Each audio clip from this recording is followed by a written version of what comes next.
এই যে দিনের পর দিন অসংখ্য জায়গায় অসংখ্যভাবে চাঁদাবাজি চলছে, চাঁদাবাজিকে কেন্দ্র করে হত্যার ঘটনা ঘটছে, চাঁদাবাজিকে কেন্দ্র করে হামলার ঘটনা ঘটছে, মানুষ পালিয়ে বেড়াচ্ছে, ব্যবসা বাণিজ্য করতে পারছে না, ব্যবসা প্রতিষ্ঠান ভাঙচুর, কটির বিরুদ্ধে অ্যাকশন নেওয়া হয়েছে। সো যখন প্রফেসর কলিমুল্লাহ সরব ছিলেন এই সরকারের বিরুদ্ধে সমালোচনার জন্য, তখন মানুষের মধ্যে একটা পারসেপশন এস্টাবলিশড হয়েছে যে তাকে আসলে কথা বলার জন্য, সমালোচনা করার জন্যই তার উপরে এই খরচ নামানো হয়েছে। মিলিয়ে মানুষের যে পারসেপশন গুলো তৈরি হচ্ছে, এগুলোকে আপনি একেবারে অমূলক বলতে পারেন না।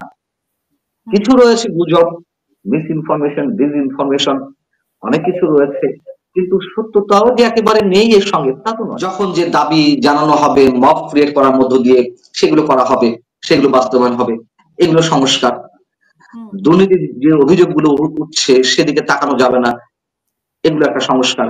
এখন বিভিন্ন জায়গা থেকে তো বলা হচ্ছে যে এই সরকার বোবা কালা, এটা একটা সংস্কার। সরকার কথা বলে না, শোনে না।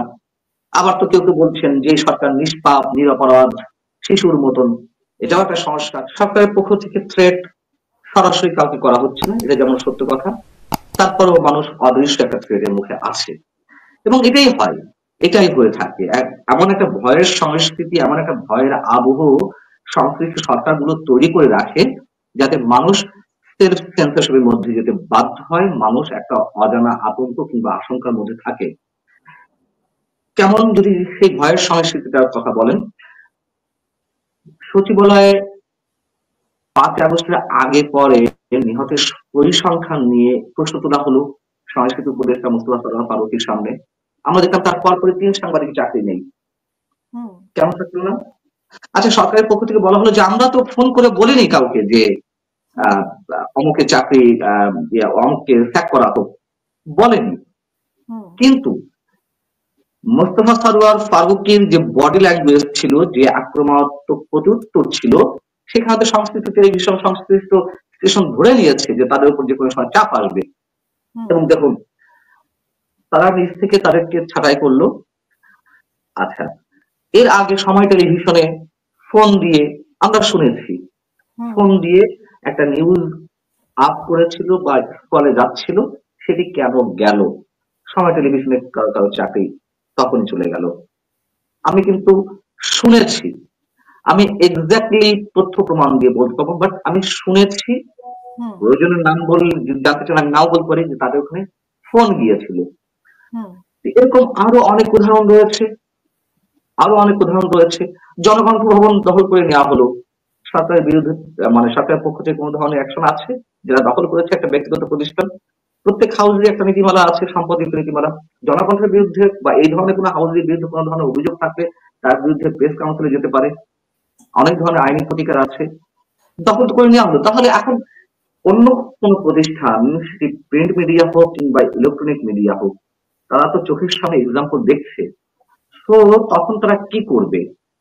ধরুন ডক্টর কলিমুল্লাহ সাহেবকে যখন আটক করা হলো, তার বিরুদ্ধে স্পেসিফিক্যালি মামলা আছে, সত্য কথা, কিন্তু মানুষ মেলাচ্ছে যে 2020 সালের অভিযোগে দায়েরকৃত একটি অভিযোগ, সেই অভিযোগের ভিত্তিতে এত বছর পর এসে, তাও এই সরকার আসার 10 মাস পরে কেন মামলা হবে? 1 বছর আচ্ছা, পরে, মানুষ সরি 10 মাস পরে মামলা হয়েছে জুনে। আচ্ছা, মামলা যদি হয়, এর ক্ষেত্রে বর্তমান সময়ে আরো অনেকের বিরুদ্ধে দুর্নীতির ভয়ঙ্কর সব অভিযোগ আছে, সেটা কিংস পার্টি এনসিপি হোক কিংবা সরকারের কোনো কোনো উপদেষ্টা হোক, উপদেষ্টাদের এপিএস হোক বা সংশ্লিষ্ট আরো কর্মকর্তার বিরুদ্ধে হোক, হচ্ছে তো দুর্নীতির অভিযোগ তো আমরা শুনছি। বিএনপি না, স্বয়ং বিএনপি নামে আছে, তারপরে চাঁদাবাজি করছে, তারা কোথায়? এই যে দিনের পর দিন অসংখ্য জায়গায় অসংখ্যভাবে চাঁদাবাজি চলছে, চাঁদাবাজিকে কেন্দ্র করে হত্যার ঘটনা ঘটছে, চাঁদাবাজিকে কেন্দ্র করে হামলার ঘটনা ঘটছে, মানুষ পালিয়ে বেড়াচ্ছে, ব্যবসা বাণিজ্য করতে পারছে না, ব্যবসা প্রতিষ্ঠান ভাঙচুর, কটির বিরুদ্ধে অ্যাকশন নেওয়া হয়েছে। সো যখন প্রফেসর কলিমুল্লাহ সরব ছিলেন এই সরকারের বিরুদ্ধে সমালোচনার জন্য, তখন মানুষের মধ্যে একটা পারসেপশন এস্টাবলিশড হয়েছে যে তাকে আসলে কথা বলার জন্য, সমালোচনা করার জন্যই তার উপরে এই খরচ নামানো হয়েছে। এটা তো মানুষ মিলাবেই। এবং এরপরের লিস্টে আমি জানি না কেন মাসুদ কামালের নাম আসবে, কেন আপনার নাম আসবে। অনেক ক্ষেত্রে শোনা যাচ্ছে যে আমাদের নামও লিস্ট হচ্ছে, ফাইল হচ্ছে। এই নামগুলো কেন আসবে? মানে তাহলে কি এখানে আমরা কি প্রমাণ করছি? হাসিনার আমলে তো আমরা টকশো করেছি, হাসিনার আমলেতেও মাসুদ কামাল ভাইটাও কথা বলেছে। তো এখন কেন এই প্রশ্নগুলো আসছে? শেখ হাসিনার বিরুদ্ধে তো আমরাও কথা বলেছি, মানে আমরা মোটামুটি মুসলিমের কিছু মানুষ কথা বলেছি। ওই যে রক্তচক্ষু ছিল আওয়ামী লীগের শেষ পিরিয়ডে, সারা বছর ছিলই কম বেশি, ফটো সাংবাদিক কাজলকে গায়েব করা হলো, গুম করা হলো, এরকম বা সাংবাদিক প্রবীর শিকদার তার উপর আক্রমণ করা হলো, তার নামে আইসিপি অ্যাক্টে মামলা দেওয়া হলো, সাইবার সিকিউরিটি অ্যাক্ট তখন বোধহয় ছিল কিনা। তো এই যে ভয়ের সংস্কৃতি তৈরি করা হয়েছে এবং আমরা তারপরেও কথা বলেছি, তখন আমাদেরকে বানিয়ে দেওয়া হলো বিএনপি জামাতের দালাল। আর এখন আবার কথা বলছি, আমাদেরকে বানিয়ে দেওয়া হচ্ছে ফ্যাসিবাদের দোসর, স্বৈরাচারের দোসর, রয়ের এজেন্ট ইত্যাদি ইত্যাদি। এগুলো আমাদের গায়ে বাঁধে না, গায়ে লাগে না, এগুলো আমরা শুনে শুনে অভ্যস্ত হয়ে গেছি। কিন্তু বাস্তবতা হচ্ছে এগুলো চলছে। তো এখন আপনি যে লিস্টের কথা বলেছেন, এরকম কোন লিস্ট আসলেই হয়েছে কিনা আমি জানি না, যদি বাস্তবতা। তবে নানান ধরনের গুঞ্জন, নানান ধরনের খবর তো রটে।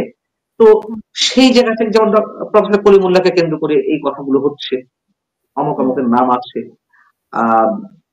মানুষের ধারণাগুলো তো এস্টাবলিশ হচ্ছে।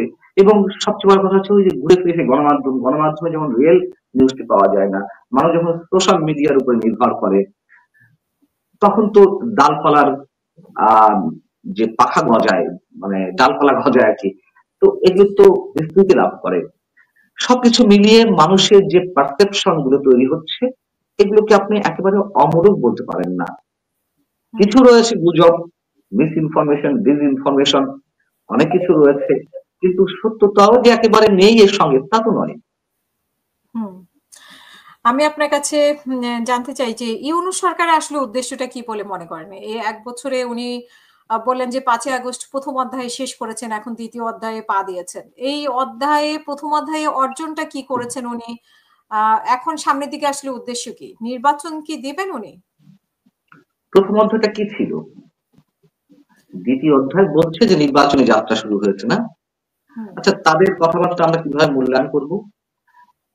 যখন বর্তমান নির্বাচন কমিশনার, মানে নির্বাচন কমিশন গঠনের জন্য সার্চ কমিটি গঠন করা হলো, সার্চ কমিটি যখন গঠন করা হলো এই সরকারের সময়, অর্থাৎ আওয়াল কমিশনের সদস্যরা যখন পদত্যাগ করলেন, তার পরবর্তীতে সার্চ কমিটি গঠন করা হলো। সার্চ কমিটি গঠন করেই আমাদের মহামান্য আইন উপদেষ্টা ডক্টর আসিফ নজরুল কি বলেছিলেন, এই তো আমরা নির্বাচনী ট্রেনে যাত্রা শুরু করেছি। তাহলে ওটা কোন পর্ব ছিল? নির্বাচনী ট্রেনে যদি যাত্রা করে থাকে ওটা কোন পর্ব?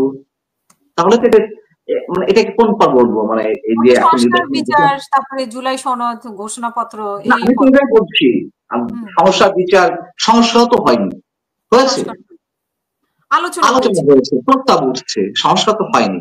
তবে প্রকারান্তরে যেসব সোকল সংস্কার সেগুলো ডক্টর মোহাম্মদ ইউনূস করতেই আছেন, নানান ধরনের সংস্কার, সোকল সংস্কার, সেগুলো করতে আর তাদের মানে মতামতের প্রয়োজন হয় না।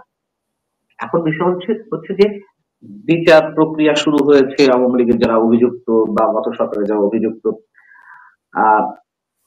বিচার তো হয়নি। এবং এর আগে যে বলা হচ্ছে যে বিচার একটা দৃশ্যমান বিচার শেষ করে বা মৌলিক সংস্কার কিছু করে তারপর নির্বাচন, প্রধান উপদেষ্টা কিন্তু লাস্ট জাতির উদ্দেশ্যে যে স্পিচটা, সেখানে কিন্তু এসব সংস্কারের কথাবার্তা কিছুই উল্লেখ করেননি। কোনটা আমরা এক্স্যাক্টলি ধরবো, আসলে কি করতে চাইছে? এই যে একটু আগে বললাম আইন উপদেষ্টা বলেছিলেন যে আমরা নির্বাচনী যাত্রা শুরু করলাম, তাহলে নির্বাচনী যাত্রা তখন থেকে শুরু হয়েছে, এখন আবার কেন? তাহলে আমরা আমাদের সংস্কারটা কোথায়? আমাদের সংস্কার কোথায়? আমাদের বিচার, যেটা নিয়ে গত 1 বছর পর্যন্ত বলা হয়েছে যে সংস্কার এবং বিচার সম্পূর্ণ করে তারপরে নির্বাচনে যাত্রা শুরু হবে। তো ওনারা তো যাত্রা শুরু করলেন, কিন্তু আমরা তো সংস্কারটা পেলাম না। কিছু না, এগুলো আমি পরম্পরা আমরা পেলাম, মবক্রেসি আমরা পেলাম। তো আমরা কি এগুলো কি সংস্কার ধরে নিব, যে মবক্রেসিটা কি আসলে সংস্কার ধরে নিব? এখন মবকে আপনি মব বলবেন না, মব বলে কিন্তু খবর আছে। এ ধরনের হুমকি সরকারের দায়িত্বশীল জায়গা থেকে দেওয়া হচ্ছে। মবকে বলতে হবে প্রেশার গ্রুপ। এটা একটা সংস্কার। এটা একটা সংস্কার। এবং যখন যে দাবি জানানো হবে মব ক্রিয়েট করার মধ্য দিয়ে সেগুলো করা হবে, সেগুলো বাস্তবায়ন হবে, এগুলো সংস্কার। দুর্নীতির যে অভিযোগগুলো উঠছে সেদিকে তাকানো যাবে না, এগুলো একটা সংস্কার। এখন বিভিন্ন জায়গা থেকে তো বলা হচ্ছে যে এই সরকার বোবা টালা, এটা একটা সংস্কার। সরকার কথা বলে না, শোনে না। আবার তো কেউ কেউ বলছেন যে এই সরকার নিষ্পাপ নিরপরাধ শিশুর মতন, এটাও একটা সংস্কার। সরকার এর আগে সংস্কারগুলো, এর আগে সরকারগুলো যুদ্ধাঙ্গী মনোভাব নিয়ে সবসময় আচরণ করতো, এখন এই সরকার নিরাপদ নিষ্পাপ শিশু, এটাও সংস্কার। চাঁদাবাজদের বিরুদ্ধে কোনো ব্যবস্থা নেওয়া হবে না, এটা সংস্কার। কিন্তু সংস্কার প্রক্রিয়া চলছে।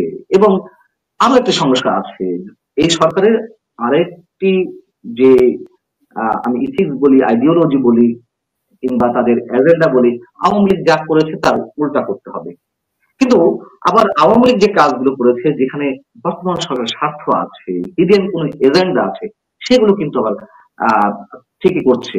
যেমন আপনার, হ্যাঁ, হাতছাড়া করছে না। যেমন চট্টগ্রাম পোর্ট ডিপি ওয়ার্ল্ডকে দেওয়ার একটা কথাবার্তা চলছিল আওয়ামী লীগের সময়, আওয়ামী লীগ দিতে চেয়েছিল। সেই জায়গা কিন্তু সেই জায়গা থেকে সরকার সরে আসেনি, তারা ঠিকই ডিপি ওয়ার্ল্ডকে চট্টগ্রাম বন্দর দিতে চাচ্ছে।